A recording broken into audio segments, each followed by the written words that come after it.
Olá, saudações caríssimas e caríssimos.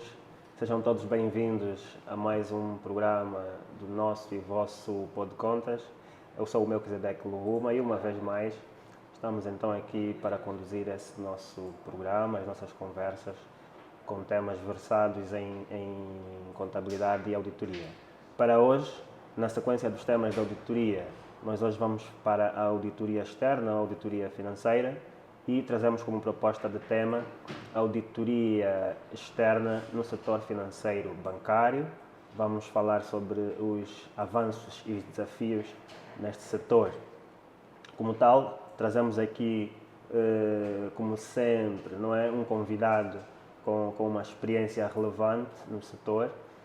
E para hoje temos aqui o prazer de receber o nosso auditor, o nosso famoso auditor, já é um rosto da auditoria externa bancária em Angola, o Rodrigo Ribas. Rodrigo Ribas, seja muito bem-vindo ao Pod Contas. Obrigado pelo convite. De facto, tem sido aqui nos últimos 15 anos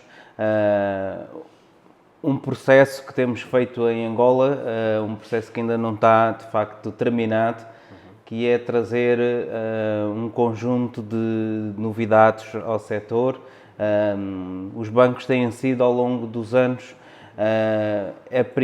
no fundo, o primeiro setor a implementar na moda de frente e a trazer tanto a parte toda das funções de controle, não é? Depois a questão da parte da contabilidade, das normas internacionais de relato financeiro, e com isso tem surgido esta necessidade de termos pessoas especializadas nesse setor e que por isso trazerem aqui um conjunto de melhorias passo a passo, e tem-se vindo essa melhoria. Muito bem, muito bem. Mas antes mesmo de irmos para as questões mais práticas, mais técnicas, nós utilizamos as primeiras partes, os primeiros minutos do nosso programa para partilhar com a nossa comunidade, não é, o percurso profissional dos nossos ilustres convidados. Então, gostávamos também de saber aqui no nosso mini espaço de carreira, quem é o Rodrigo Ribas, do ponto de vista profissional, para partilharmos aqui com o nosso público. Eu sou revisor oficial de contas, é o nome que se dá em Portugal a perito contabilística aqui da OCPCA. Com isso, aqui em Angola, sou diretor de auditoria da CIS, do grupo RSM, ou seja, fazemos parte da network, da sexta network a nível mundial de auditoria, e o objetivo é um bocadinho em linha com os nossos parceiros, os nossos concorrentes. Acabamos por trazer auditoria também baseada nas melhores práticas internacionais.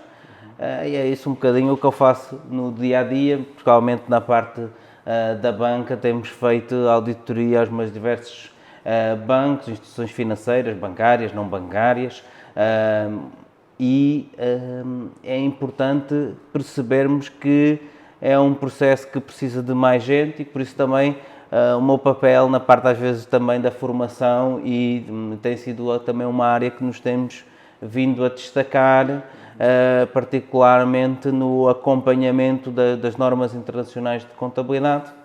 Tive durante 8 anos a implementar as normas internacionais de contabilidade, primeiro no Banco Nacional de Angola, que depois, no fundo, deu o pontapé de saída para depois os bancos poderem, primeiro os bancos sistémicos, depois os bancos não sistémicos, como agora dizemos cá, e de facto tem sido um processo que diria que, olhando para trás, olhando para estes 15 anos de Angola, de crescimento, não só crescimento pessoal, mas também de crescimento a nível do setor e melhorias contínuas, e quem esteve cá e acompanhou os bancos vê que de facto é um crescimento contínuo, sendo que já é possível hoje em dia fazermos, como o mês passado, no mês todo de setembro, estarmos a falar de uma OPV de um banco, já mais um banco que vai para o mercado aberto, não é? O mercado secundário, numa bolsa de valores ativa,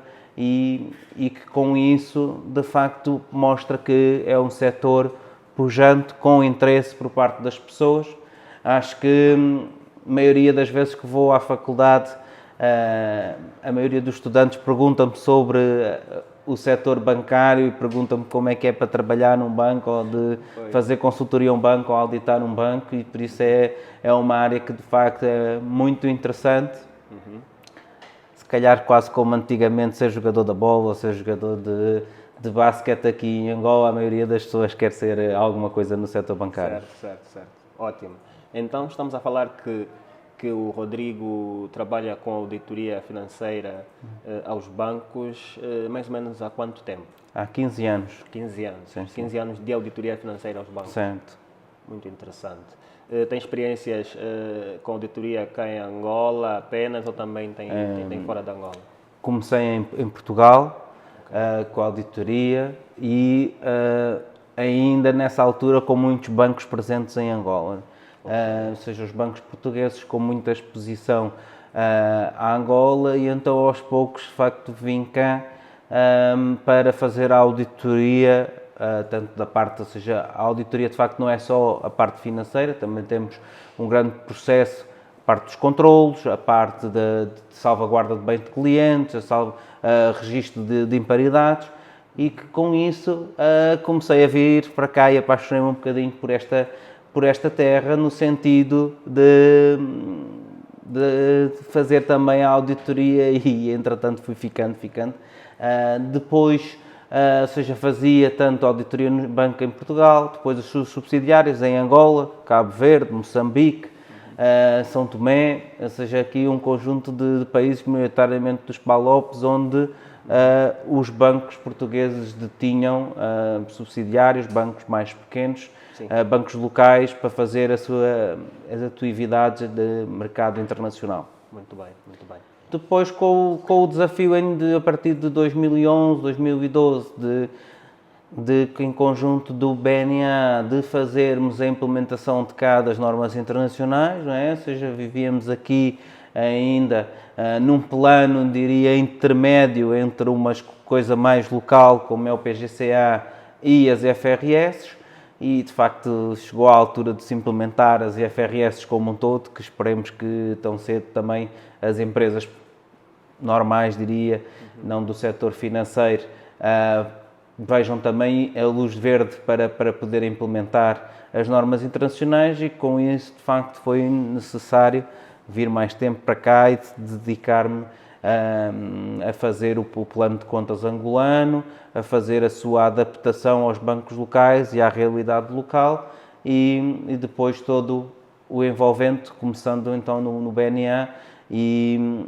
de facto não é só mudar o número das contas, não é? Que às vezes pensamos que é só a conta 11 que passa a ser 14 ou vice-versa. É muito mais complexo do que isso. É complexo, porque depois tem implicações, não deixamos de fazer como fazíamos, não é? Ou seja, não é fazer mais uma maneira, não é? Ou seja, não é eu continuo a fazer como fazia agora, por exemplo, no BGCA, e agora também faço com as IFRS, ou estou sempre numa conversão. Não, de facto, eu passo a fazer de acordo com as normas internacionais.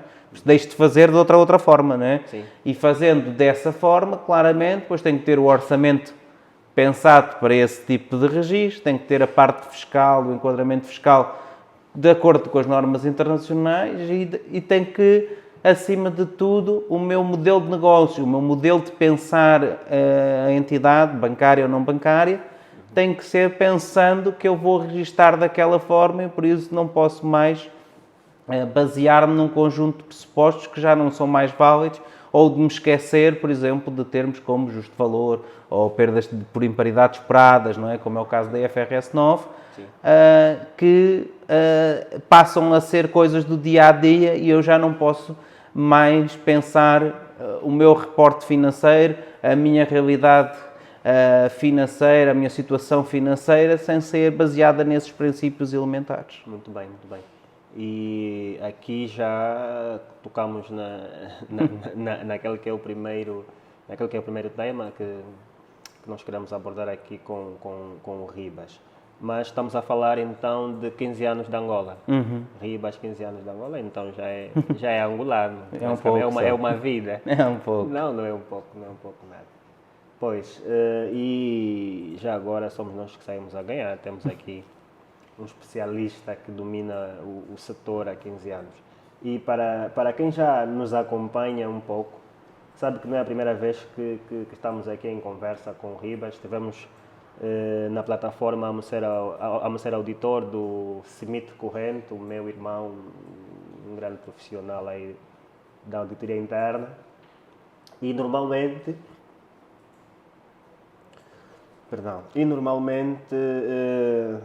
quando estou com o Ribas, eu estou a defender a auditoria interna e ele está do outro lado. É verdade. A defender a auditoria externa. Mas estamos todos a defender a auditoria. A auditoria, isso é importante. Isso é que é importante. Tivemos na AMO ser auditor e muito recentemente no Fórum Nacional Da auditoria. da Auditoria, pois. Então estamos já acostumados a conversar sobre temas da auditoria. Pois, agora aqui entrando então pela história deste importante setor, o Rodrigo já na apresentação falou que participou na implementação das IFRS no setor financeiro bancário angolano. Gostava que partilhasse um pouco mais dessa experiência. Sim. Ou seja, como é que se pensou implementar as IFRS?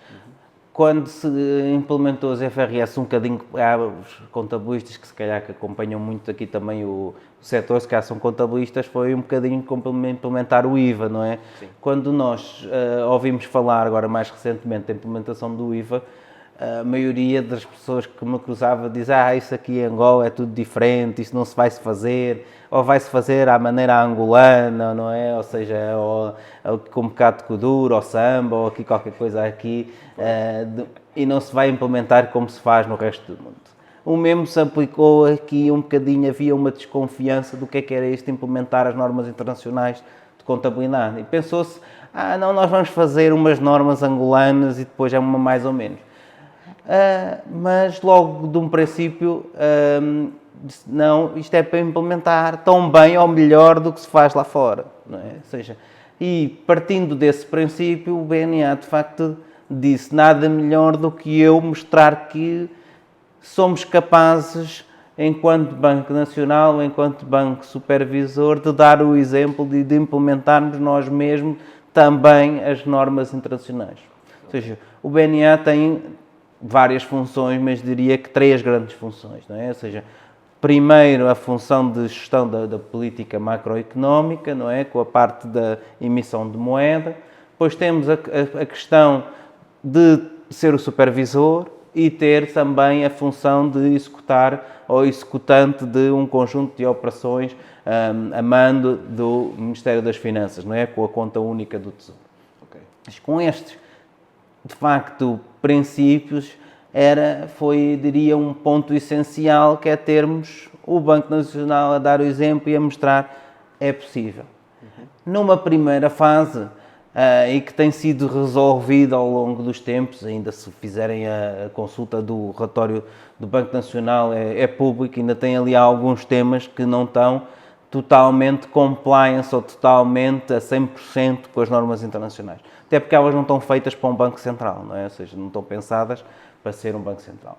Mas, aos poucos temos vindo e cada vez são menos tópicos que não estão 100% de acordo com as normas internacionais. Ou seja, depois de dar o exemplo, os bancos já tinham menos capacidade de dizer: olha, não é possível fazermos as normas internacionais. Okay.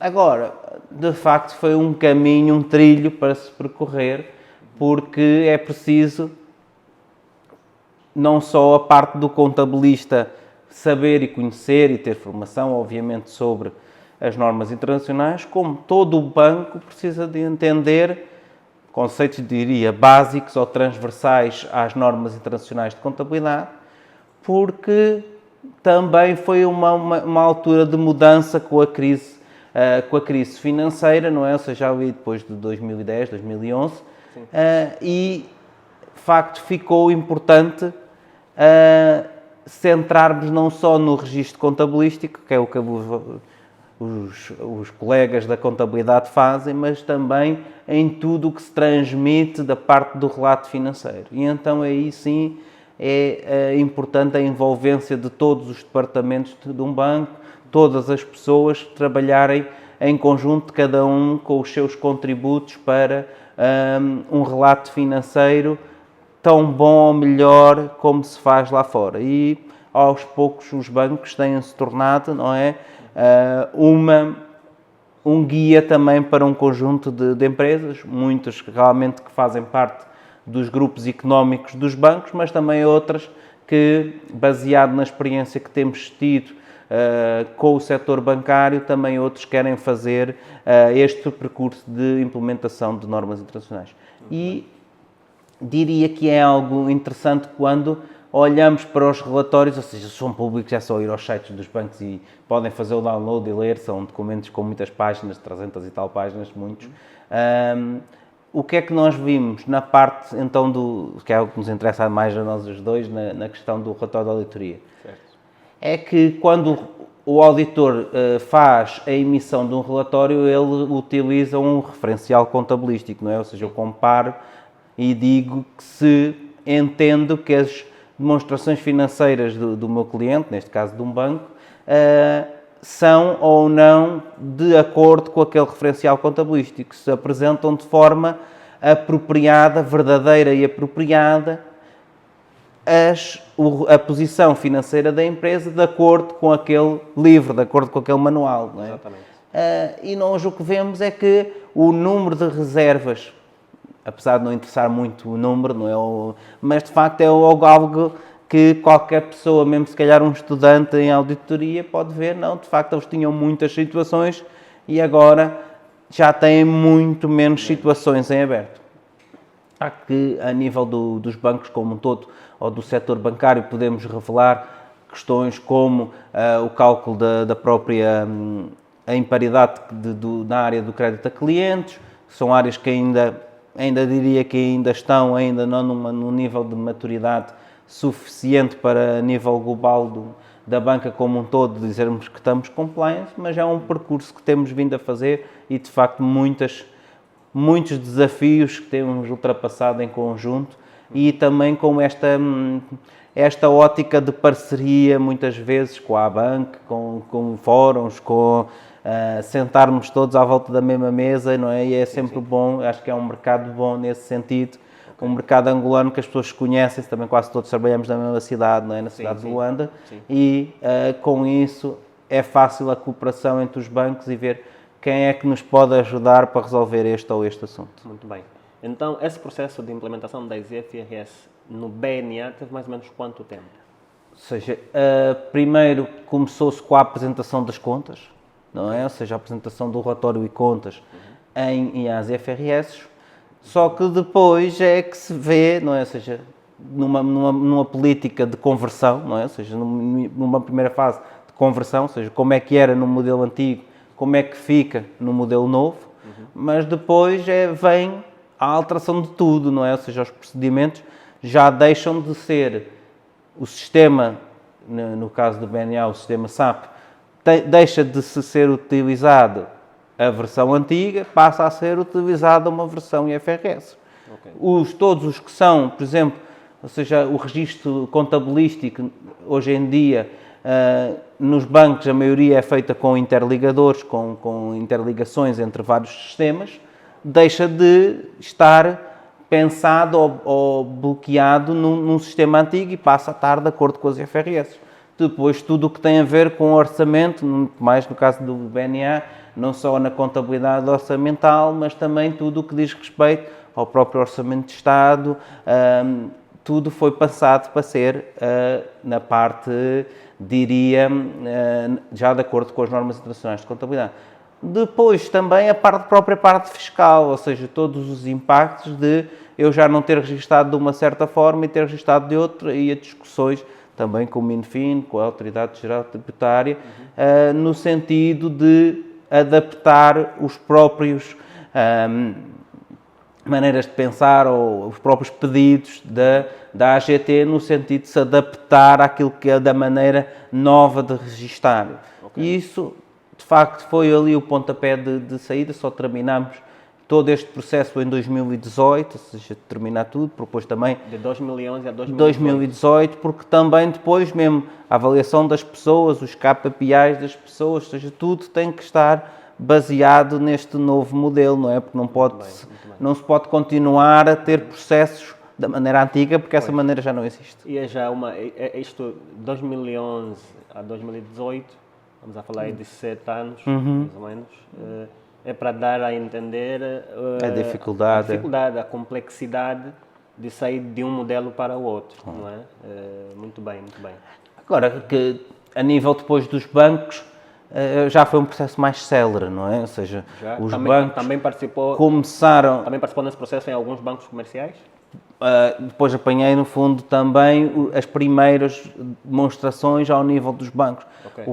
O que é que sentimos? Os bancos, obviamente, já tinham muito do estudo, já tinha sido feito pelo próprio BNA, não é? Ou seja, porque acabam por partilhar muitos dos ativos que os bancos têm, previnham na altura do Banco Nacional, não é? Porque, por exemplo, fazia a emissão das OTs, não é? Fazia a emissão das OTs, fazia compra e venda, tínhamos a parte dos leilões, os títulos públicos, ou seja, era algo que também já havia no Banco Nacional e por isso muito do estudo que já tinha sido feito depois foi partilhado com os bancos como um todo, bancos comerciais, primeiro com os bancos sistémicos que implementaram, depois posterior, 2 anos depois, foi estendido a todos os bancos e hoje em dia todos os bancos têm que implementar e apresentar as suas demonstrações financeiras de acordo com as IFRS. Muito bem. Agora, quando eu vejo o futuro, claramente, ou seja, já temos as seguradoras que já se aproximam de ter também as IFRS, temos as empresas e isso, o próprio Minfin já criou um grupo de estudo para a implementação das IFRS no mercado como um todo. Claro que não acredito que seja algo que possa-se dizer, olha, a partir da manhã todas vão fazer, mas paulatinamente, se calhar começando com os grandes contribuintes, com as empresas estrangeiras, porque nós temos um conjunto de empresas angolanas que reportam para fora, não é? Ou seja, que são pertencentes a grupos multinacionais, que têm que fazer 2 contabilidades. Fazem a contabilidade à maneira angolana, com o PGCA, e fazem a contabilidade de acordo com as normas internacionais de contabilidade. Porque em Angola não é permitido eu utilizar outro referencial que não o Plano Geral angolano, não é? Sim. E então temos um conjunto de empresas que para números estatutários, para números nacionais, utiliza o referencial angolano e para fora utiliza o referencial internacional e andam nesta luta, não é, de duplicar a contabilidade e duplicar o registro contabilístico. Por isso, aos poucos, temos aqui um conjunto de empresas que podem servir como piloto ou como teste e mostrar aqui um bocadinho como é que se faz. Agora, a implementar as IFRS, de facto, é algo complexo e algo que é preciso de formação e ao longo desses demora 7 anos porque havia um total desconhecimento, não é? Ninguém tinha feito ainda em IFRS e por isso também não havia ninguém para implementar, não é? Agora, hoje em dia, já temos um conjunto de pessoas com interesse, pelo menos, das normas internacionais e por isso vai ser mais fácil mudarmos de setor para setor. Muito bem, muito bem. Pois, e estamos aqui a falar de IFRS, o que nos leva então à próxima questão. Qual é a análise que faz atualmente e de alguma forma sei que já tocou na sua abordagem sobre a questão, sobre a temática das reservas, não é? E isto também eu penso que está ligado ao sistema de controle interno das instituições. Então, gostava também que fizesse aqui uma abordagem sobre, do seu ponto de vista, na experiência que tem de auditoria ao longo destes anos todos, como anda o sistema de controle interno das instituições financeiras bancárias em Angola? Acima de tudo, ou seja, quando nós estamos a falar de uma auditoria nessa parte financeira, temos 2 grandes tipos de testes ou tipos de análises que nós fazemos, não é? Ou seja, numa, de facto, é uma análise substantiva ou de detalhe, em que eu vou ver, por exemplo, crédito, eu posso ir pedir os créditos, analisar um a um ou vários a vários, não é? Ou em fatias, mas uma grande parte, uma parte substancial do Reddit, não é? Esse é um nome bonito de dizer registro em resultados dos bancos, não é? Ou seja, reconhecimento em resultados, advém de um conjunto cada vez mais pujante de softwares de sistemas de informação, não é? Ainda agora estamos a fazer uma auditoria especial de acordo com isso, que é avaliar a qualidade dos dados do setor bancário, não é? Ou seja, nós estamos, a nível da CIS, a fazer a 2 bancos do setor. Ou seja, nós, em conjunto com as Big Four, cada um foi nomeado para um banco e avaliamos a qualidade dos dados. Porque, de facto, este sistema, que é o tal sistema de controle interno, é o quê? É passar da operação ao registro contabilístico, não é? Na parte da auditoria financeira. Sim. E, pensando, por exemplo, quando eu cheguei cá a primeira vez, todo o registro era feito como? Era feito com protocolos, com malta a levar, não é? Ou seja, havia um estafeta que levava o processo do departamento A para o departamento B, depois ia para o departamento das operações, e depois registavam no sistema, depois ia para a contabilidade, lá ia ele com o que registaram na contabilidade e o que registaram no sistema para alguém confirmar. Hoje em dia já não existe em muitos dos bancos, já não existe esse papel que anda a circular de departamento para departamento e as impressoras sempre a bombar, não é? Ou seja, já há conjunto de workflows implementados, a própria segmentação de funções já é algo que está automatizado e por isso já de facto existe um controle efetivo muito mais relevante e muito mais eficaz e que facilita ao nível do auditor de poder diminuir os testes de detalhe, os testes de analisar, diria a papelada, não é? Andar lá com uma caneta vermelha a ver se está certo ou errado. Sim. E passarmos para uma coisa se realmente o sistema está implementado, se os controlos fazem sentido e o método de funcionar se está ou não adequado. E isso é essa evolução, que é uma evolução que também não se faz de hoje para amanhã, ou seja, vai-se fazendo, vai-se melhorando e à medida também que novas pessoas vêm para o setor, vindas se calhar de outra realidade, como aqui também existe muito parceria com a parte do oil and gas,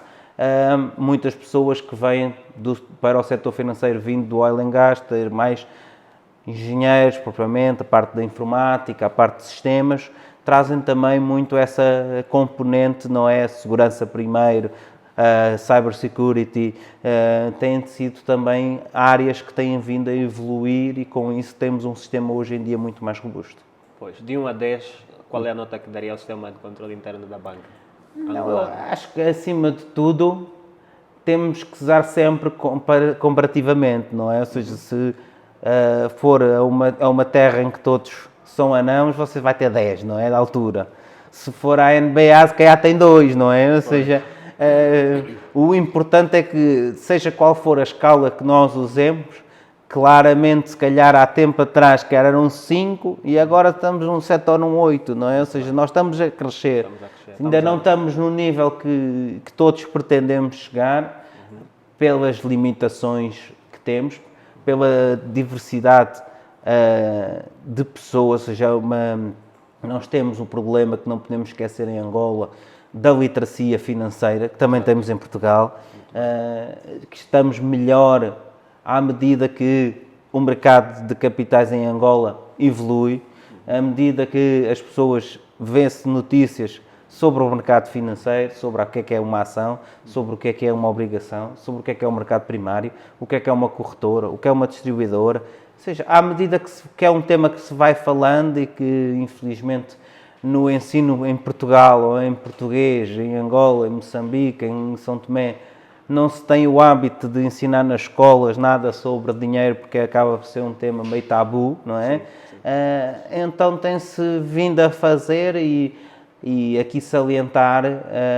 os vários fóruns, workshops, torneios universitários que também eu e contigo também temos participado e muitos outros profissionais da área temos vindo a começar, mas já muitas vezes já começamos no ensino universitário, não é? Certo. Ou seja, pessoas que já têm todas, são todas maior de idade e estão a ouvir aquilo pela primeira vez. Temos que ir mesmo à parte base, não é? À base, à escola básica, à escola média, no sentido de começarem a aprender coisas simples do que o que é isto de consumir, não é? Porque depois Pois, entendo a sua lógica, porque essa questão da literacia financeira depois também acaba se refletindo positivamente para as próprias instituições. Claro, porque enquanto se nós nós temos que ir à universidade falar de temas básicos Sim. de contabilidade, temas básicos de o que é poupança, o que é investimento, o que é uma ação, o que é uma obrigação, o que é um depósito à ordem, o que é um depósito a prazo. Ou seja, se nós ainda estamos a universitários a explicar isso, e quando vamos a universidades, diria, deste setor, não é? Ou seja, de contabilidade, de economia, de gestão,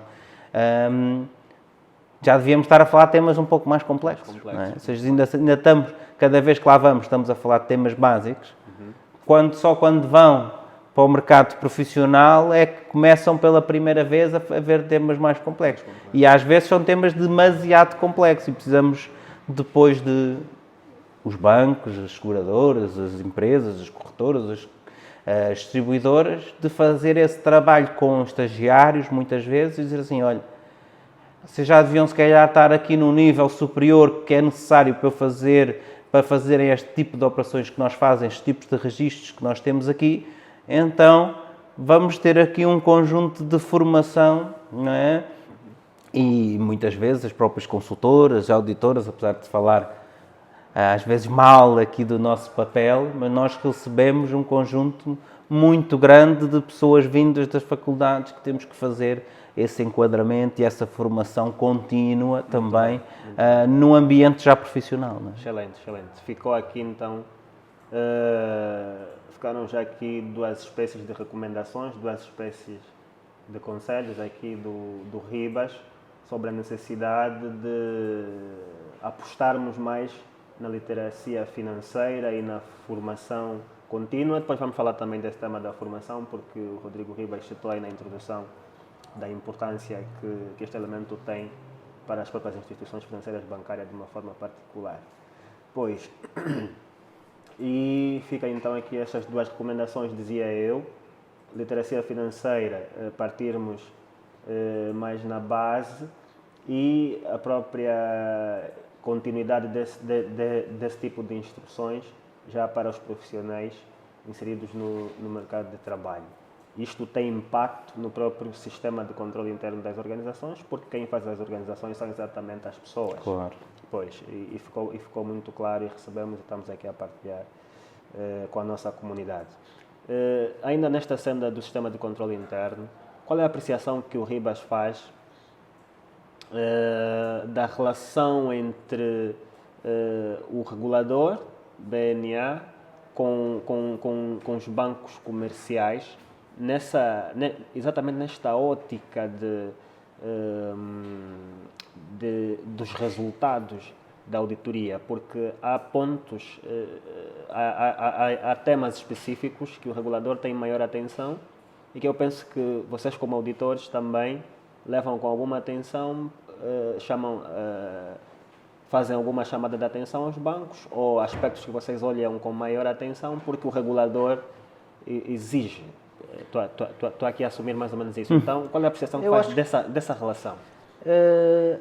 Eu acho que, acima de tudo, não é uma questão do que é que o regulador diria que está mais atento, não é? Ou seja, de facto, o banco, se todas as empresas são feitas de pessoas, o banco é só pessoas, não é? Ou seja, pensando num banco tradicional, tem pessoas que confiaram no banco e que depositaram lá os seus montantes. Sim. E, obviamente, tem o resto, o banco com esse dinheiro que recebeu das pessoas, investiu ou noutras pessoas, na forma de crédito, não é? Que é investir em pessoas, ou investiu em títulos de dívida, que a maioria, hoje em dia, aqui são títulos de dívida pública também, por isso é investir também no Estado, nas pessoas. E por isso, o que é que o banco, diria o Banco Nacional de Angola, está de facto preocupado? É que essa confiança não seja melindrada, não é? Ou seja, que essa confiança que se foi ganha ao longo dos tempos, não é? Ou seja, estamos a falar de uma banca com 50 anos, também não é assim tanto tempo, não é? Muitos sabem de todas as dificuldades. Sim. De uma banca que foi construída aos poucos, banco por banco, e temos vindo a criar-se muitos bancos recentemente, não é? Muitas fusões, muitas aquisições, por isso é ainda uma confiança, mas ainda não são best friends, não é? Ou seja, ainda estamos a conhecer, a escolher qual é que é o banco que se adequa melhor a mim, ainda por cima. É uma sociedade muito jovem, não é? Ou seja, com muitos jovens que estão a começar a trabalhar e por isso é natural que haja desconfiança, se eu, não é? Com 20 bancos no mercado, se eu escolhi bem aquele que eu escolhi, não é? Se calhar. E por isso o BNA está de facto a dizer aos bancos e acima de tudo a dizer, olha, não estraguem aquilo que a gente tem vindo a construir como um todo, como um sistema do bancário angolano como um todo. E então, de facto, pressiona os bancos e pressiona também nós enquanto auditores, não é? Enquanto regulador ou enquanto supervisor, no sentido de dizerem, garantam que estão a fazer a maneira correta. Porque a confiança bancária, a confiança num banco, demora muito tempo a construir, mas vemos na realidade angolana, diria, nas situações menos boas que aconteceram em Angola e também um pouco por todo o mundo, que depois é uma coisa que se vai no instante, não é? Então tem que ser sempre um setor que de facto está sempre debaixo de grande controle, de grande supervisão, para que não por um descuido, por uma situação menos clara ou de menos transparência, não se ponha em causa todo um setor e todo um percurso que tem-se vindo a fazer ao longo do tempo. Muito bem, penso que ficou claro, excelente. Agora vamos então entrar para um pouco mais para o nosso tema, e vamos aproveitar essa parte da confiança. Confiança é relacionar aos riscos. Nós sabemos que a auditoria é feita com base nos riscos que são identificados.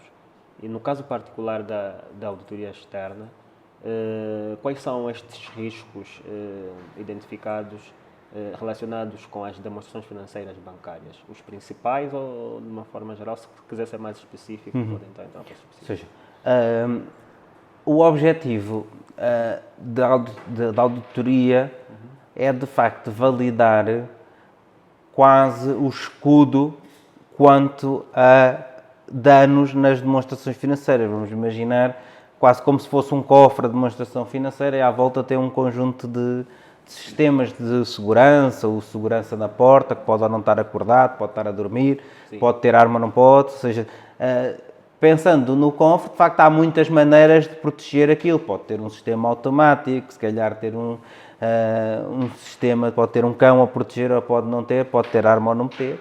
E, de facto, nós avaliando todo de fora, não é? Ou seja, com o objetivo de chegar ao cofre, a gente avalia a segurança que, de facto, aquele cofre está. Então, é isso que nós fazemos também ao nível das demonstrações financeiras. O quão fácil ou difícil é fazer dano naquelas demonstrações, ou alterar aquelas demonstrações financeiras. Okay. E, baseado nisso, identificamos os riscos, que é as áreas ou os temas em que são mais vulneráveis os bancos, não é? Ou seja, obviamente, em todas as áreas existem sempre temas com maior prospeção ao risco, que nós chamamos de risco sistémico, não é? Ou seja, áreas que naturalmente têm mais risco.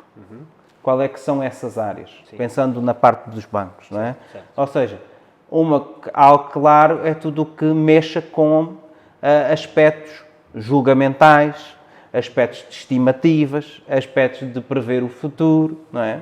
E no caso dos bancos, o que é que temos?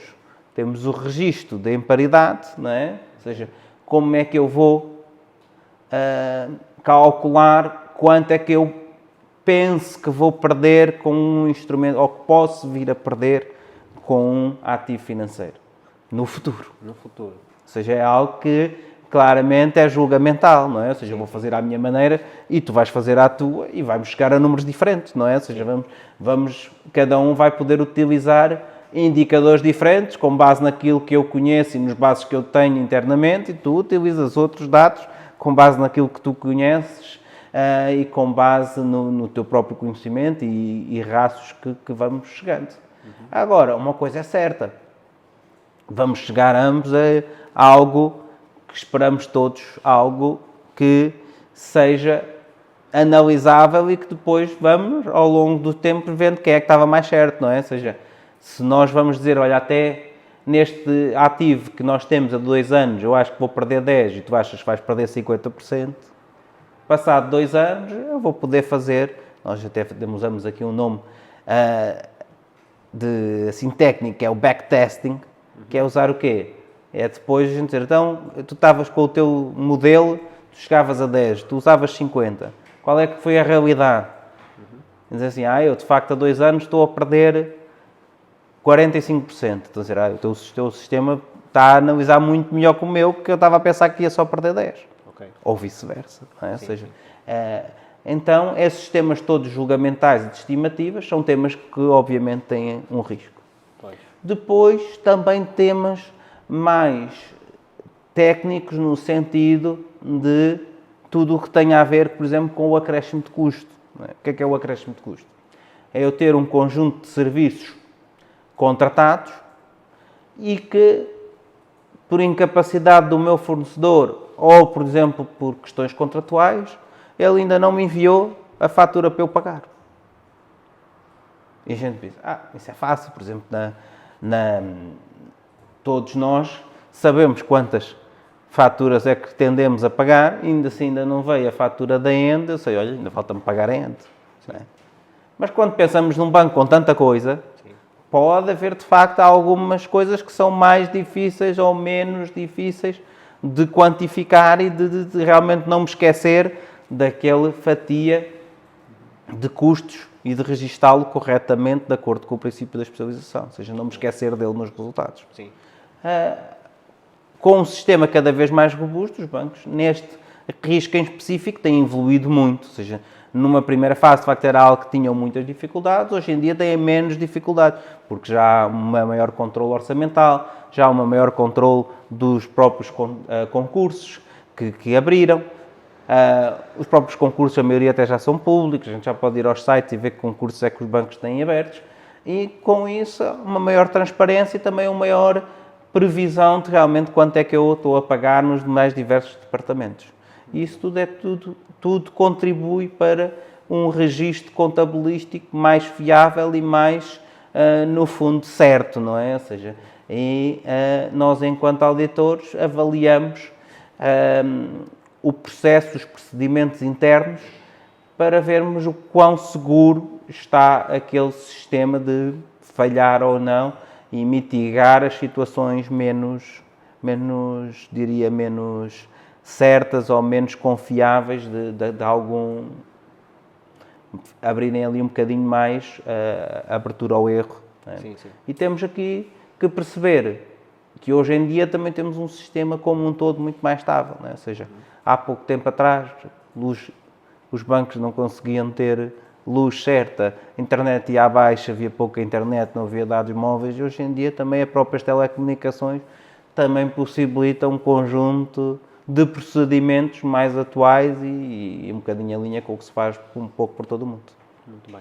Citou aqui 2 imparidades, acréscimos, tem mais alguns? Certo, pois temos toda a parte também, diria, de risco operacional, que é o quê? Cada vez mais os bancos as pessoas já deixam de ir ao banco, não sei se costumas ir ao banco ou não, mas cada vez menos as pessoas lá vão menos. Ou seja, nós vemos uma fila interminável nos bancos para as pessoas irem aonde? Hoje em dia, aos ATMs, não é? Ou seja, já não vão, se calhar a fila do balcão propriamente já é muito mais pequena do que a fila do ATM. Ou seja, as pessoas já querem ir a processos automáticos, a sistemas. Também agarramos e vemos, por exemplo, Internet Banking, que já existe há algum tempo em Angola, mas vemos que o ano passado, pela primeira vez, o Multicaixa Express movimentou mais dinheiro do que os TPAs.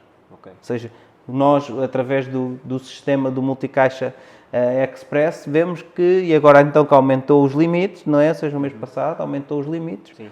ainda mais, ou seja, vai continuar a crescer essa vertente da prestação dos bancos utilizando terminais automáticos, sistemas internacionais, sistemas automáticos, e com isso cria-se um risco operacional, não tanto da pessoa, da tecla, não é? Ou seja, que antigamente a pessoa ia ao balcão e podia haver o erro do gerente, erro do gestor, que se enganava a fazer alguma operação ou trocava um dígito. Ou, eu tinha feito em papel a ordem e ele não percebeu um dígito e trocou. Sim. E transferiu, em vez de 10 mil kwanzas, pensou que um 10 era parecido com um 6, que eu também tenho uma letra um bocado má, então ele, em vez de transferir 10 mil kwanzas, transferiu 16, não é? Ou seja, havia um erro da operação. Hoje em dia, que é tudo automático, qual é o erro?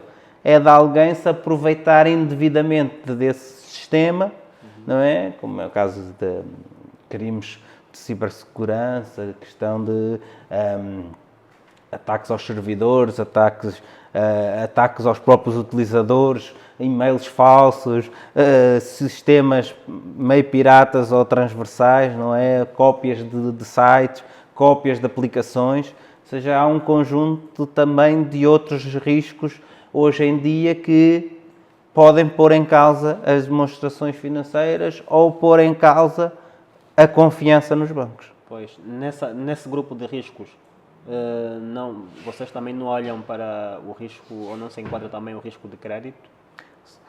Certo, mas em Angola o que nós temos visto, tem havido uma redução, diria, pela má experiência que tiveram no crédito, apesar de recentemente ter vindo outra vez a crescer os números do crédito, mas aos poucos o crédito tem lá ficado, é verdade, tem tido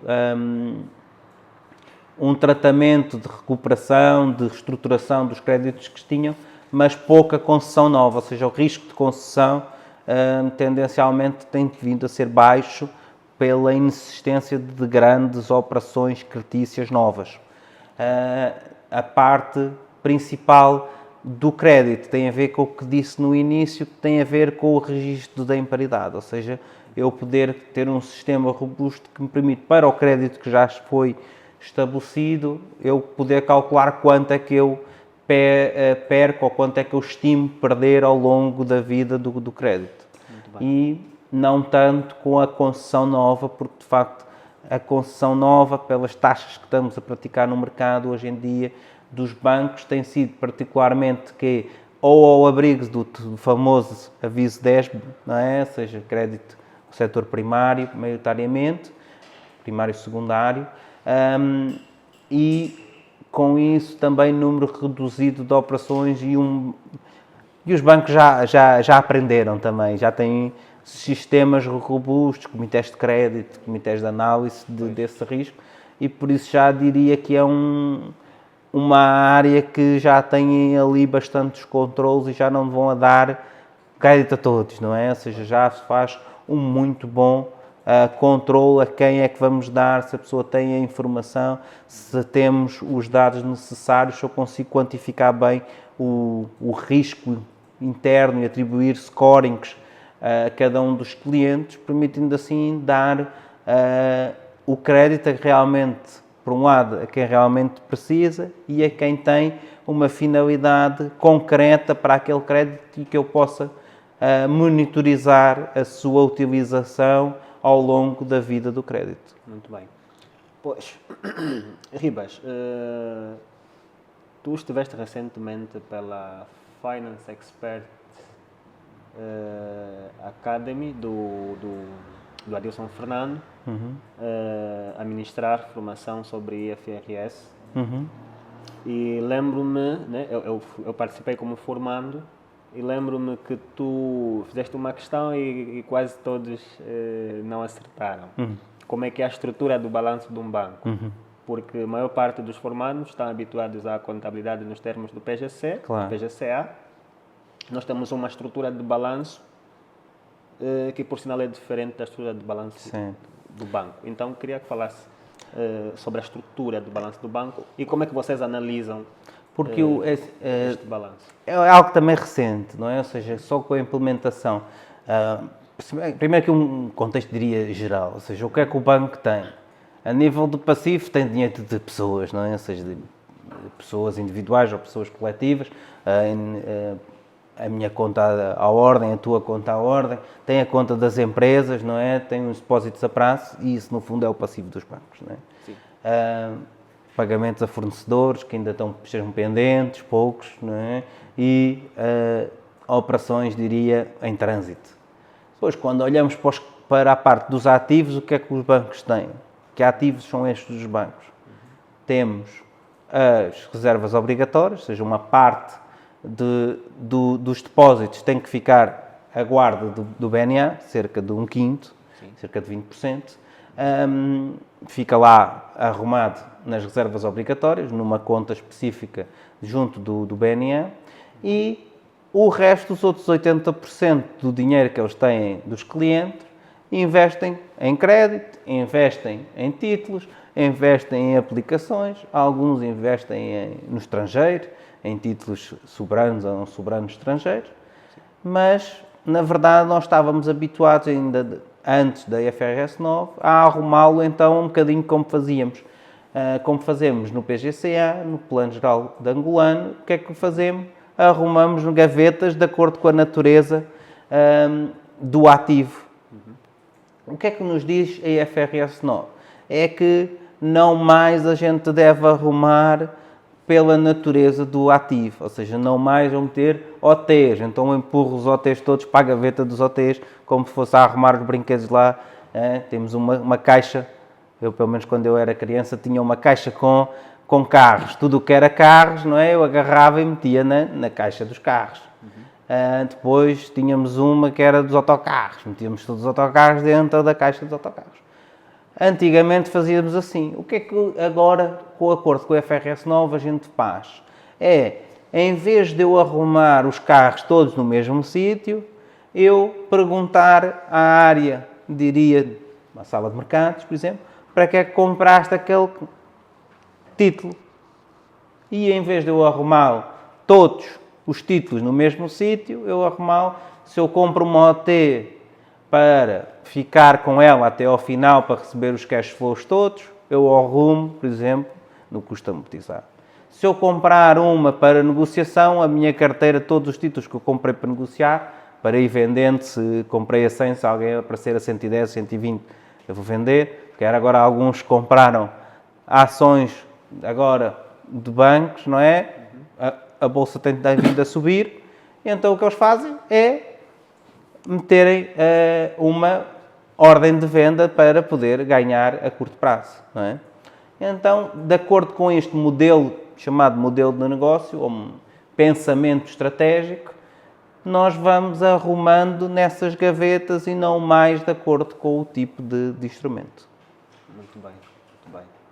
Então, agora, de forma resumida, como está constituído o balanço do banco? Ou seja, os bancos acabam por ter os mesmos ativos, mas eles ficam com as gavetas de acordo com o tipo de tratamento contabilístico, ou um nome mais bonito, mensuração que eu estou-lhe a fazer. Ou seja, se eu estou-lhe a fazer uma mensuração, por exemplo, ao custo amortizado, então eu arrumo todos ao custo amortizado. Depois posso arrumar também todos os que estão ao justo valor por resultados, ou seja, que está à cotação de mercado, ao justo valor, e que os impactos de uma variação, por exemplo, da cotação na bolsa, em vez de ficarem presos em reservas, não é? Que é outro tipo, vão diretamente para resultados. Então eu vou arrumando de acordo não só com a natureza, mas também com o tratamento contabilístico que eu estou a dar. O que é que isso permite? Qualquer pessoa de fora, que também em qualquer país do mundo está a arrumar de acordo com o IFRS 9 e de acordo com o mesmo mecanismo, então eu posso comparar a estrutura de balanço de um banco em Portugal com um banco angolano, ou com um banco de Malta, ou com um banco do Brasil, que apresenta em IFRS, ou de um banco russo, Ou seja, eu, a partir daí, consigo muito mais facilmente ver quais é que é então a situação financeira e como é que é o perfil de investimento de cada um dos bancos. Muito bem. Pois, e já agora então, em função disto, como auditor externo, disse no princípio que nós, os auditores, quando vão para auditar os processos, auditam tendo em conta um referencial. Pois, gostava que fizesse aqui esta relação, dizendo quais são os princípios, se podemos assim considerar, né, em relação aos princípios das IFRS e a análise que se faz, a auditoria que se faz às demonstrações financeiras bancárias. Né? Ok, qual é o objetivo grande das IFRS? Ou seja, qual é que é, de facto, diria, o objetivo de ter as contas e porque é que é tão interessante ter de acordo com esse plano? Ou seja, o plano de ser internacional é, de facto, em cima de tudo, ser um plano com um elevado grau de comparabilidade. Ou seja, o que é que isso é? Eu poder agarrar qualquer relatório e compará-lo com outro. Okay. Ou seja, esse é um princípio, diria que, elementar. Ou seja, eu podê-lo comparar, não tendo que fazer grandes alterações e podendo comparar diretamente um mapa com outro mapa de outra entidade. Né? Se cada um fizer à sua maneira, se eu fizer à minha maneira e tu fizeres à tua, sim, é difícil comparar, não é? Imagina que, não sei se gostas de futebol, que para uma equipa o golo era tocar na rede e a outra era passar da linha. Não é? Eu ia dizer que tu tinhas marcado, imagina, um golo, porque só uma é que bateu na rede do fundo, e tu dizes, não, passou da linha, passou 10. Então, não estamos a avaliar o mesmo, não é? Ou seja, os números não são comparáveis. Ou seja, fazemos todos, se a gente conseguir fazer todos da mesma forma, de facto, permite eu comparar, eu permito dizer, olha, este, de facto, tem estas características que eu gosto mais do que este. Já tem um risco menor nesta área que eu, de facto, estou mais avessa a ter.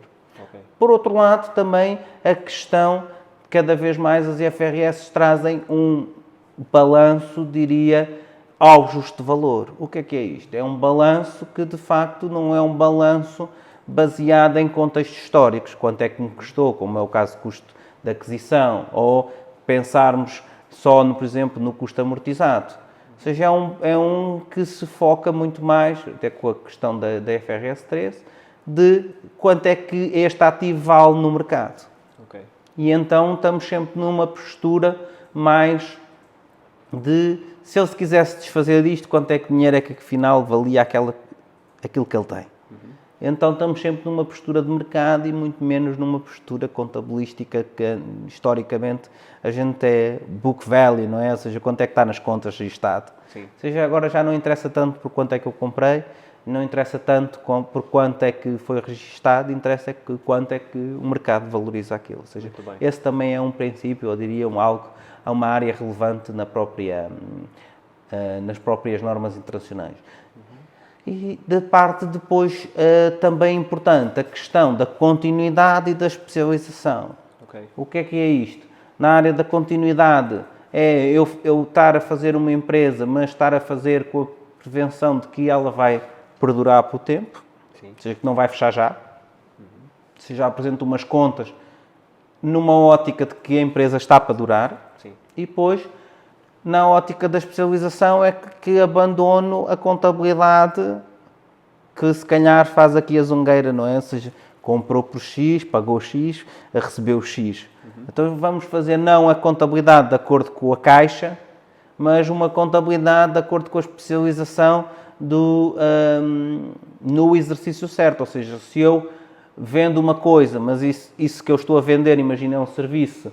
Imagina tu que estás a fazer auditoria interna e fazes um contrato com um cliente para 2 anos, então tu vais pôr X desse contrato em cada um dos exercícios que bate, não é? Se é por 2 anos, imagina que começa em janeiro e acaba em dezembro, não deste ano, mas só do próximo, tu vais dividir em cada mês, vais meter um 24 daquele contrato, não é? E não mais, se recebeste logo à cabeça, registar logo tudo em resultados deste ano, não é? Ou seja, vamos dividindo de acordo com o período em que aquele serviço está a ser prestado. Exatamente, estamos aí a falar da especialização. Da especialização. Ou seja, estes princípios todos conjugados e todos estarmos a fazer usando estas mesmas formas, é que vai permitir a comparabilidade, a leitura internacional, a transparência e, acima de tudo, a fiabilidade e a confiança no mercado. Muito bem, excelente. E isso é que muitas vezes nós dizemos assim, isto tudo é para quê, não é? Ou seja, esta coisa de apresentarmos contas,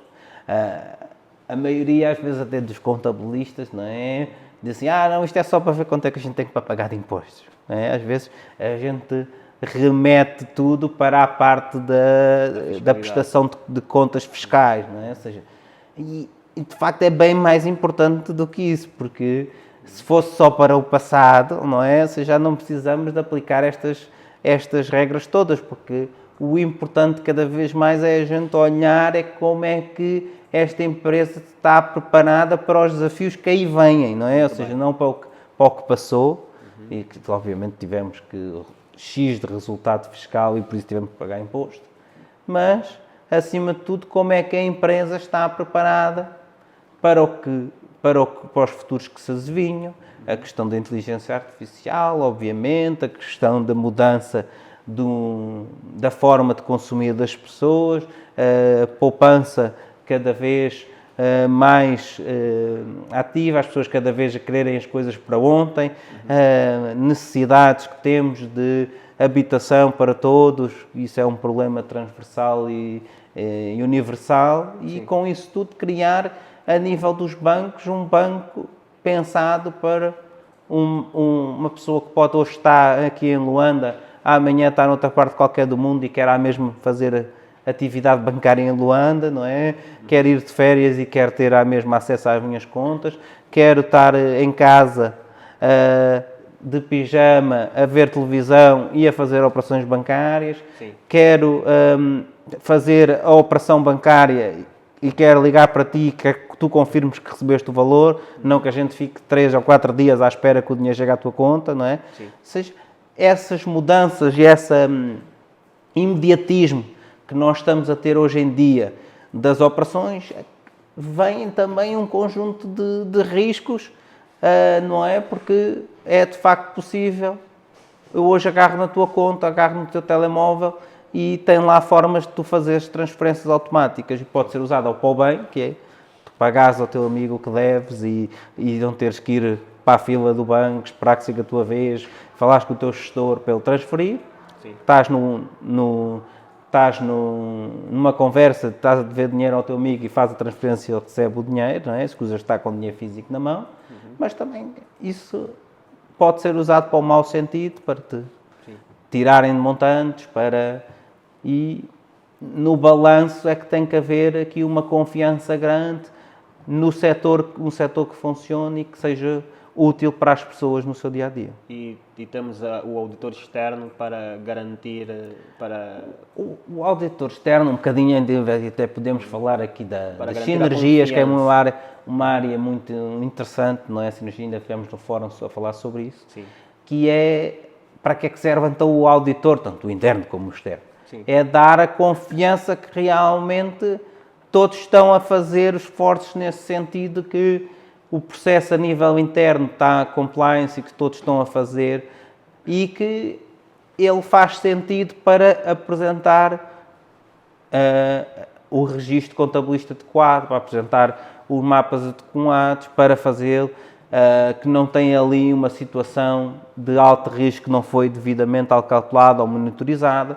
E com isso tudo damos confiança e nós continuamos todos a poder utilizar as contas bancárias. No dia em que não houver ninguém que transmita confiança e que seja possível na rua ou nos WhatsApps da vida a gente dizer, olha, aquele banco ou outro se calhar não está assim tão bom, as pessoas vão dizer, olha, então vou tirar dinheiro dessa conta e vou deixar de usar. estamos aqui a ver que, no fundo, a confiança é o pilar. Porque começamos a conversa a falar de confiança a partir do BNA. O BNA quer que as pessoas que depositam os dinheiros tenham confiança nas instituições bancárias. E agora estamos a ver aqui o papel da auditoria externa e a interna gira em volta dessa confiança. Porque o banco em si não tem nada, não é? Ou seja, o banco o que é? Não é mais do que quase como se fosse uma folha de Excel ou uma folha, até pode ser uma folha à mão, em que alguém vai lá, um deposita dinheiro e o outro vai lá e quer utilizar aquele dinheiro que está ali disponível no mercado financeiro, não é? Se eu tenho dinheiro e se não tiver a confiança de metê-lo onde quer, é melhor ficar eu de volta dele, não é? Ou seja, claramente, nós quando temos medo que algo nos aconteça, a gente toma medidas de prevenção, não é? Ou seja, se eu tiver imagina duas estradas, uma com iluminação ou uma sem iluminação, qual é que a gente vai preferir de ir às 22 da noite? É com luz ou sem luz? Com luz. Bom, então é porque nós tendemos a minimizar os riscos. Então, havendo outros bancos que estão disponíveis, não é? Se começamos a ouvir burburinho ou recebemos uma mensagem do nosso primo ou do nosso tio a dizer, olha, cuidado com o banco tal ou com o outro, porque não sei, já tentei fazer uma operação e aquilo não deu, o sistema não está a funcionar, ou ouvi dizer que vão lá e estão combinados os gestores e com alguém, e quando vais lá levantar dinheiro há este e este problema. Então então vou deixar de ir àquele e vou ao outro, não é? Pois. Ribas, estavas aqui a falar há pouco tempo sobre sinergias e que falamos lá no fórum da auditoria realizado pela Academia de Contas, que também sei que são parceiros da CS. Já agora aqui mandar cumprimentos ao William, né? Responsável, diretor-geral da Academia de Contas. Essa sinergia também existe no setor financeiro bancário. Como auditor externo, qual é normalmente a informação, a troca de informação que vocês recebem da auditoria interna das instituições? Aqui eu acho que é importante nós também percebermos que a auditoria interna também tem vindo a fazer a sua evolução, não é? Ou seja, também as funções de controle como um todo. Baseado nisso, de facto, hoje em dia já são um bom parceiro e são, de facto, alguém que sabe como o processo é feito, como o procedimento está montado, que analisa numa primeira fase e que sabe explicar também porque é que seguiram aquele caminho, porque é que não seguiram outro. Sim. E, por isso, ser importante termos discussões, nomeadamente naqueles relatórios que fazemos da parte do controle interno, da validação, por exemplo, do cumprimento de algum procedimento, o branqueamento de capitais, e não chegarmos à conclusão, não abrir uma deficiência porque sim, mas perguntar mesmo ao auditor interno e ter umas discussões com as funções de controle, no intuito de dizer, olha, identificamos estas e estas situações, porque é que vocês não tentam fazer desta forma? Pois. E ele teve dentro, no fundo, da discussão e dentro do desenho, dizer, olha, nós tentámos fazer, mas estávamos a identificar este e este problema e não seguimos por aí. Ou dizer, olha, dessas 3 ou 4 coisas, de facto, estas 2 já experimentámos e não deu certo, esta está a dar certo e estamos num projeto piloto, por exemplo, mas essa não nos tínhamos lembrado e vamos também avançar. Por isso é essa sinergia no sentido de o auditor externo tem a capacidade, muitas vezes, de trazer o que é feito de fora, não é? Ou seja, ter também uma análise não tão com a camisola vestida e então já estar ali mergulhado e dizer... Muitas vezes o auditor interno diz não dá para fazer, mas pensa só com aquilo que lá tem, não é? Ou seja, não dá para fazer porque a senhora das operações é uma senhora com 60 anos e não sabe mexer bem no computador, não é? Só o auditor externo, como não sabe isso, diz assim, porque é que não implementam isto nas operações? E vocês, enquanto auditor interno, sabem porquê, porque se calhar não têm as competências, ou não conseguiram encontrar ainda ninguém que realmente consiga fazer ou que esteja capaz de alterar a maneira, ou que não temos ainda os valores necessários para aquilo, ou ainda não temos a maturidade necessária para fazer aquilo, ou porque a rede comercial não consegue ainda explicar bem aos clientes e então às vezes vêm meio enganados para algum tipo de operações. Ou seja, é importante nós percebermos bem o que é que se está a passar e o auditor interno é de facto essencial ele estar como às vezes ponto para o banco e perceber que realmente, olha, isto é importante porque mitiga este e este risco. Porque, baseado naquela ideia de futuro, não há ninguém mais preocupado com o futuro do banco do que, de facto, as funções de controle, não é? Ou seja, as funções de controle estão pensadas unicamente para o futuro, não é? Muito bem. Então, é esse escudo que ajuda e das ideias que às vezes surgem de fornecedores, dos auditores externos, do supervisor, adaptá-la à realidade do banco, aos conhecimentos que tem e definir um plano de ação que funcione. E aí é que muitas vezes eles dão-nos uma ajuda no sentido de dizer, não, olha, nós não podemos aplicar só isso porque o servidor não aguenta, ou porque nós temos aquele problema aos sábados porque há excesso de utilização. E o auditor externo não tem esse nível de detalhe que muitas vezes conseguimos pensar numa solução, diria, de chapéu, mas depois é preciso de aplicar cada coisa em cada departamento e conhecendo bem os departamentos, conhecendo bem as direções, fazê-lo ver que realmente é importante fazer essas melhorias. Muito bem. Então, essas informações que acabam recolhendo dos auditores internos? Não é uma recolha. Ou seja, o trabalho é um trabalho de parceria, não é? Ou seja, à medida que vai acontecendo o trabalho, vai-se tendo esse é um trabalho contínuo, não é? Por isso é que em Angola nós temos este problema que, para mim, um problema que transversalmente o trabalho de auditoria externa é feito num mandato de 4 anos. Sim.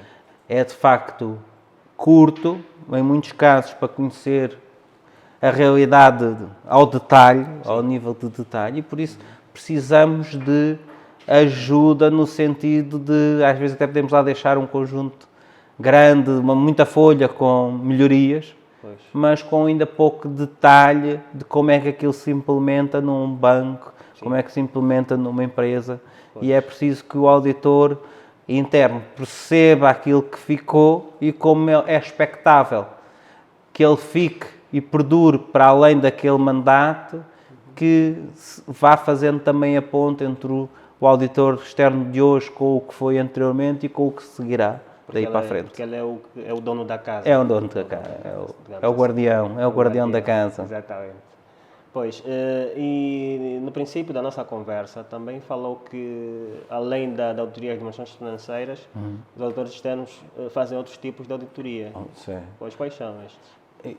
Particularmente no caso das instituições financeiras bancárias, sim. Ou seja, primeiro, enquanto auditores, não quer dizer que estejamos sempre no papel de auditor externo, não é? Ou seja, também temos que perceber que eu não faço só atividades a nível da CIS só de auditoria externa, não é? Ou seja, muitas vezes somos nomeados para fazer um processo, por exemplo, de assurance, ou de análise específica de algum procedimento. Temos também relatórios específicos que nós fazemos quanto ao controle interno, quanto ao, por exemplo, para os bancos internacionais que ainda não, e já houve avaliação específica da imparidade. Aí houve, por exemplo, a avaliação da qualidade de ativos, o chamado ACA, não é? Ou seja, muito conhecido, já se fez 2 vezes em Angola. Ou seja, são trabalhos específicos que vamos fazer com um scope com um âmbito muito concreto e avaliação muito concreta de alguma situação. Depois temos também trabalhos que fazemos de apoio muitas vezes ao Conselho Fiscal, que emite sobre branqueamento de capitais. Emitimos relatórios sobre a salvaguarda de bens de clientes, ou seja, que forma é que o banco sabe o que é do banco e o que é dos clientes, como é que ele controla o que é de um e o que é do outro, que se divide, segrega bem as suas funções, enquanto a informação que é prestada ao cliente, se ela é feita também de forma adequada, se o extrato se é da maneira adequada, com a periodicidade adequada, com o prazo de execução das operações, se é feito, se cumpre ou não se cumpre. Ou seja, há muitas áreas que não colidem diretamente com a parte da demonstração financeira, não é? Porque a demonstração financeira é daquele período, é daquele dia, mas é uma soma de um conjunto de procedimentos e, por isso, também o auditor muitas vezes é chamado para outras vertentes e para outras análises. Excelente, muito bem. E dentre essas auditorias, falou da questão, ou dentre estes serviços que são feitos pelo auditor externo, falou da questão das imparidades. Então, assim, de uma forma resumida, o que são imparidades e como são aplicadas no setor financeiro bancário? Certo. Ou seja, para todos os ativos, ou seja, todos os ativos financeiros, né? Ou seja, os ativos variam ativos financeiros e ativos não monetários ou ativos não financeiros, né? Sendo que para uma instituição financeira, como o próprio nome diz, quer dizer que grande parte dos seus ativos são ativos financeiros, contrariamente, por exemplo, a uma empresa, vamos pensar numa fábrica.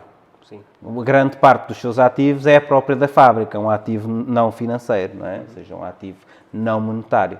Sim. Ou seja, para os ativos financeiros nós temos mais essa componente de imparidade, apesar de também haver imparidade na fábrica, mas só numa situação limite, que houve um incêndio, houve uma inundação, houve uma parte da fábrica que não está a ser usada. Aí chama-se um indício de imparidade, eu vou analisar esse indício e registro a imparidade específica. No caso dos ativos financeiros, não precisa de haver indícios, eu tenho sempre uma perda esperada. Okay. Então o que é isso? É eu olhar para o futuro, ou seja, estou hoje aqui, e olho para daqui a X tempo e digo qual é que é a minha perda esperada, baseada em dois fatores grandes, ou duas componentes grandes. Uma, que é a PD, probabilidade de default, probabilidade dele entrar numa situação, diria, de incumprimento. E, segunda vertente, quando ele entra nessa situação de incumprimento, quanto é que eu perco? Que é a chamada LGD, Lost Given Default. Ou seja, perda em caso de incumprimento ou em caso de default. Ou seja, agregando estes dois fatores é que nós vamos conseguir ver qual é que é a perda que eu estou à espera ou que pode vir a ocorrer naquele ativo. Okay. Depois, obviamente, que aliado a isso, também é frequente nós falarmos dos colaterais ou das garantias que foram dadas àquele ativo, nomeadamente no crédito, não é? Ou seja, é diferente se eu emito um crédito sem garantias, sem colaterais, do que eu ter por exemplo, um crédito hipotecário, não é? Um crédito imobiliário, em que eu tenho o ativo subjacente dado como colateral do crédito. O que é que isso quer dizer? Que eu compro uma casa e peço um financiamento para a compra daquela casa e dou a própria casa como garantia. A probabilidade de default, a PD, tendencialmente vai ser igual a se eu dei ou não aquela garantia. Mas a perda vai ser completamente diferente. Porquê?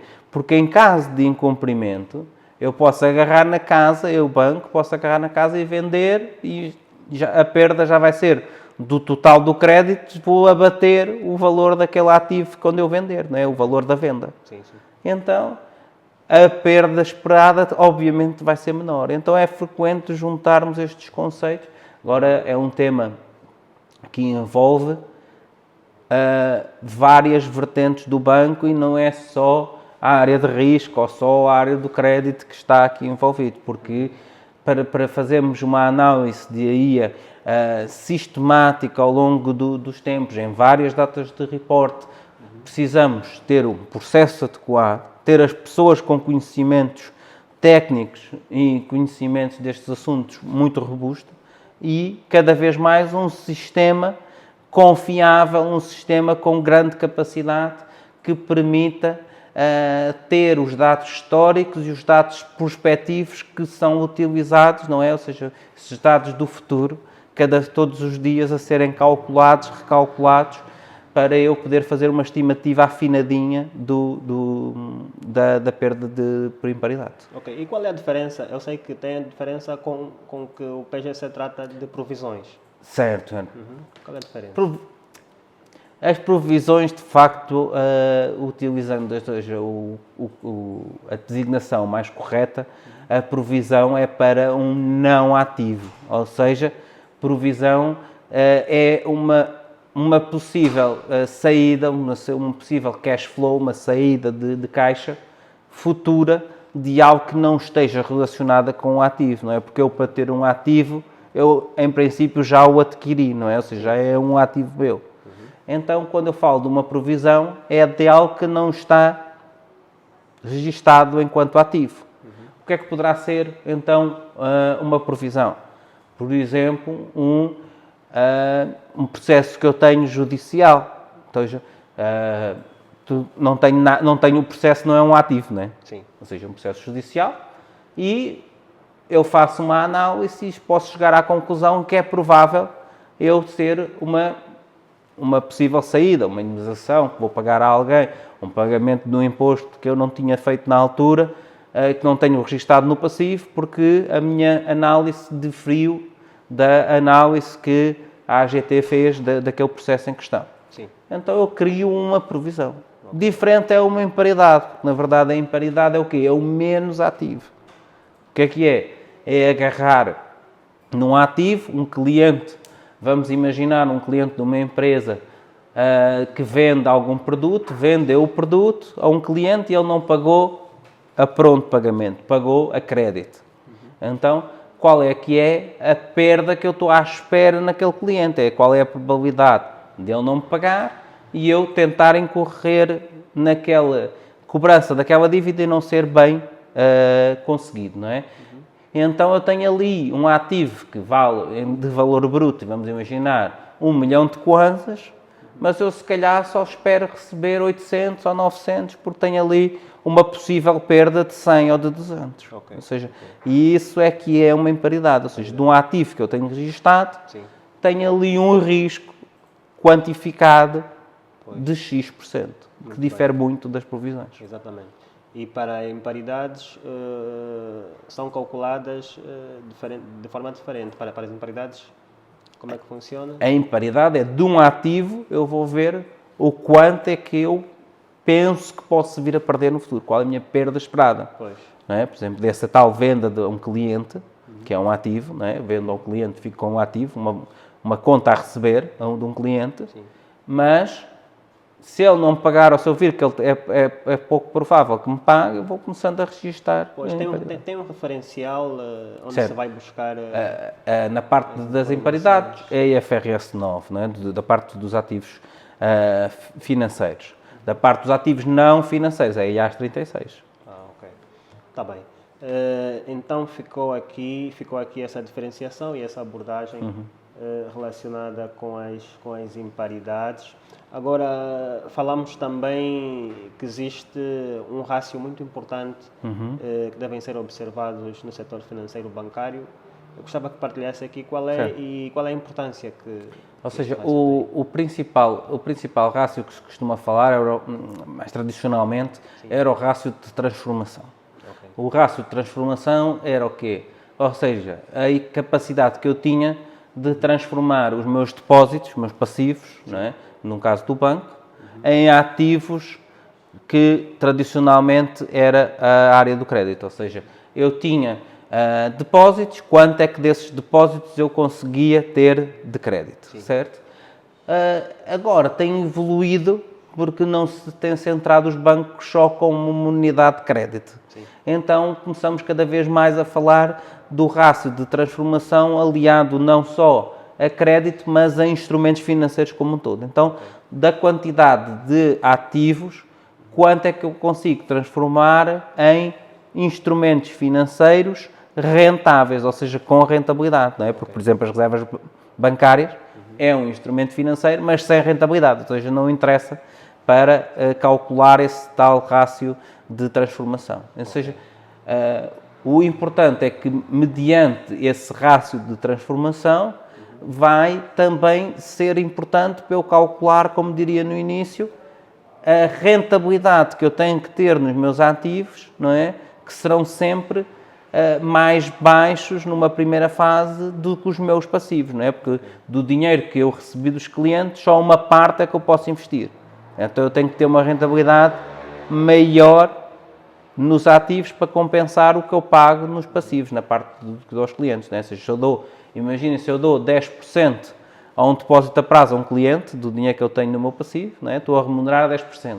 Eu tenho que conseguir, no meu ativo, ter taxas bem maiores que 10% para, no líquido, eu ganhar, que é a margem financeira, dinheiro para fazer face às minhas estruturas e ganhar dinheiro, não é? Porque os bancos estão feitos para ganhar dinheiro. Exatamente. É um dos testes que vocês fazem nas vossas auditorias? Ou seja, nós tentamos perceber como é que o banco, no fundo, está a montar e está a definir o seu apetite ao risco, não é? Esse é o nome mais técnico, sim, para definir se faz sentido a maneira como eles estão a transformar os seus depósitos, ou seja, se faz sentido a maneira que eles estão a pagar, a remunerar os seus clientes e se conseguem ter rentabilidades dos ativos que compensem o montante que estão a pagar dos seus passivos, não é? Ou seja, que estão a dar aos seus clientes. Excelente. Eu já vi que se nós tivermos que falar sobre a auditoria externa do setor financeiro bancário, não vamos conseguir falar em pouco tempo que nós temos previsto e ainda mais pela experiência que o Ribas traz deste setor. Vamos, do ponto de vista de questões técnicas, nós vamos terminar e vamos já para a nossa última questão, que nós utilizamos normalmente para fazer uma panorâmica, uma abordagem geral sobre aquele tema que nos traz aqui à conversa. Então, na sua perspectiva, quais são os desafios que a banca ainda tem pela frente e quais são também, já de alguma forma, as suas recomendações como profissional de auditoria, de auditoria financeira, de auditoria externa, de consultor, não é? Para este setor de Angola, o setor financeiro bancário angolano, do ponto de vista específico. Okay. É importante vermos que o caminho, em maior parte dos bancos, está traçado, ou seja, que há, de facto, um trilho pensado, uma ideia concebida e um plano para executar, que, obviamente, ainda não está cumprido e que, infelizmente, não é? Porque ainda há coisas para implementar, coisas para fazer e coisas para traçar. O processo tem sido contínuo, ou seja, tem sido não por levas, tem sido algo que tem vindo a melhorar aos poucos, mas que, baseado nessas limitações que falámos da questão da literacia financeira, que impede muitas vezes trazer produtos mais complexos, não é? Produtos não tão simples. Sim. Por outro lado, também a desconfiança e a própria questão da inflação, que é algo que é contra os bancos, não é? Ou seja, nós tendo uma inflação muito grande, o que é que estamos a dizer às pessoas? Consome hoje, não poupes, não é? Sim. Porque amanhã vai ficar mais caro.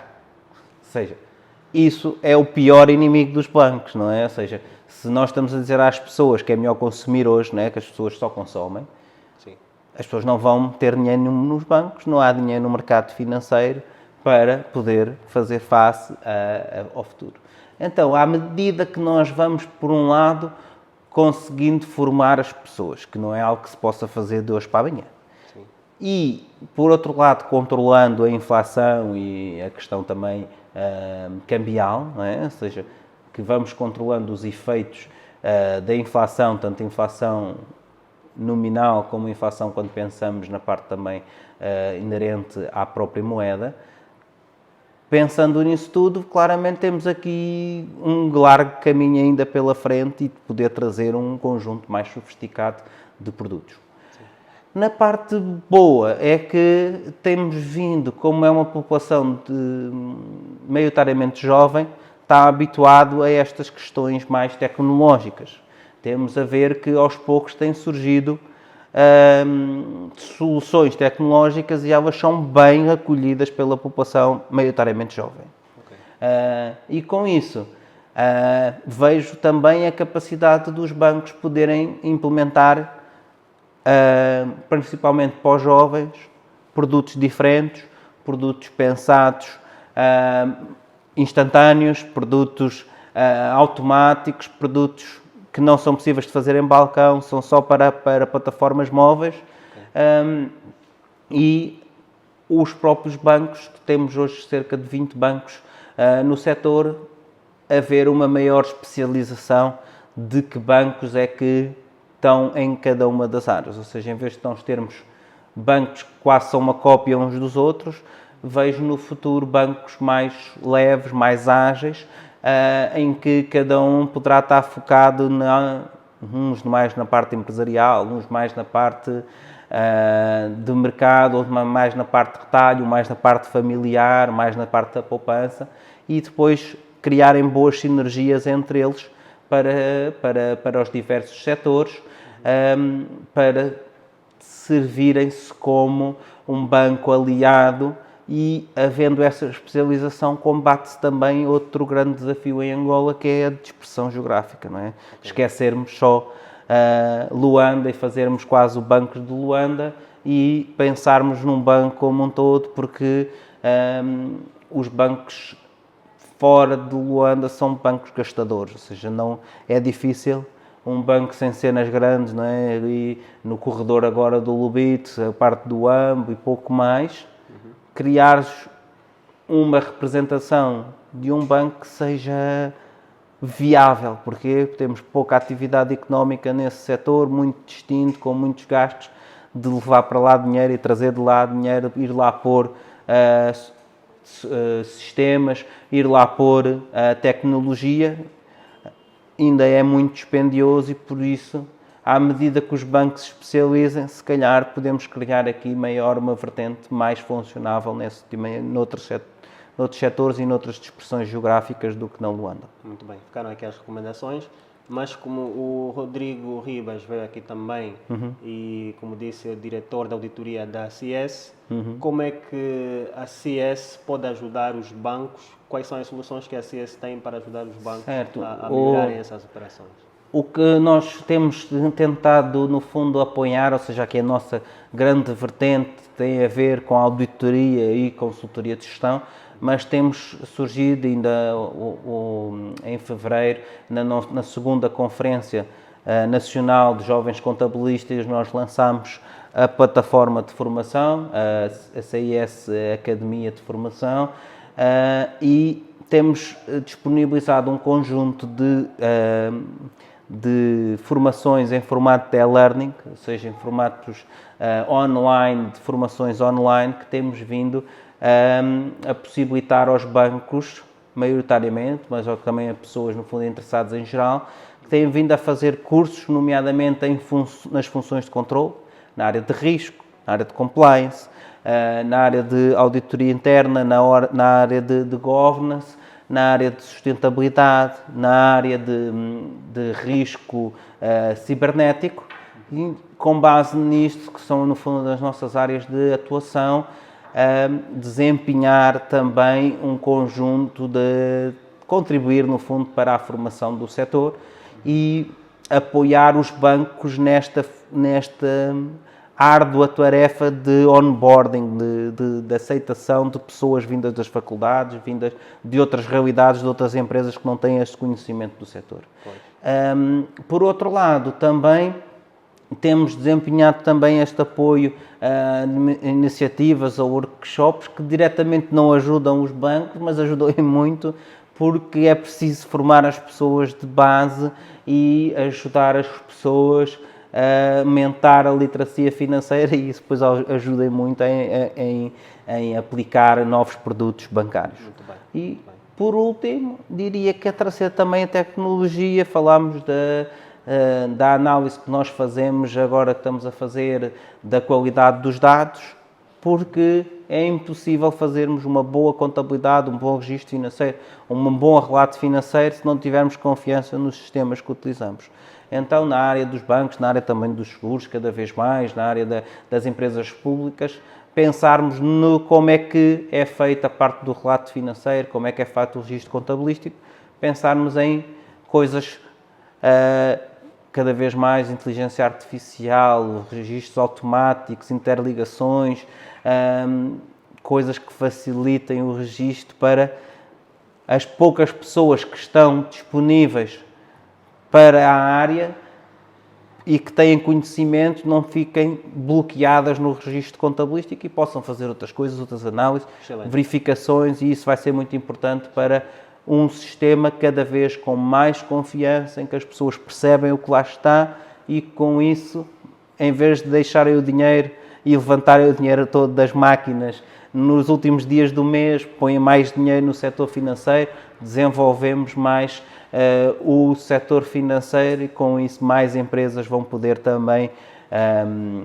ter a pujança do setor financeiro, mais crédito à economia, mais investimento estrangeiro e com isso Angola vai poder crescer para todo o potencial que tem. Excelente abordagem. Fica claro que estivemos aqui perante um craque da área da auditoria. Começamos falando de confiança, terminamos falando de confiança. Quer dizer que os auditores externos, a auditoria, existe exatamente para garantir esta confiança e garantir que os depositantes, no caso, tenham confiança nas instituições financeiras bancárias. E aqui o Ribas também deixou o repto da CS, que tem vindo a trabalhar neste sentido, oferecendo essas soluções ao setor bancário. Chegamos ao fim do nosso programa. Rodrigo Ribas, muito obrigado por nos ter prestigiado com a sua presença. Foi muito proveitoso. Acho que é sempre bom sentarmos para falarmos um bocadinho e fazermos um balanço do que correu bem e da evolução que temos sentido aqui no setor bancário, né, que falámos hoje, e que futuramente a gente possa também se sentar novamente e elogiar também outros setores que também têm feito o seu caminho. Muito bem. É quase uma certeza que teremos de estar aqui outra vez, porque não acabamos de falar de tudo. Eu sei que ainda tem muito mais por partilhar com a nossa comunidade. Pois, então chegamos ao fim. Muito obrigado aos nossos internautas por nos terem acompanhado. Nós vamos continuar com mais episódios, mas para o episódio de hoje, a auditoria externa no setor financeiro bancário, é tudo o que nós tínhamos para apresentar. Vamos terminar aqui, como é de hábito, também agradecendo aos nossos patrocinadores e parceiros, começando pelo patrocinador oficial, a LGC Contas e Consultoria, nossos parceiros, a Rumark Construções, a Rosartes Decor e a Dialogo. Muito obrigado mais uma vez e até o próximo episódio do nosso e vosso Pod Contas.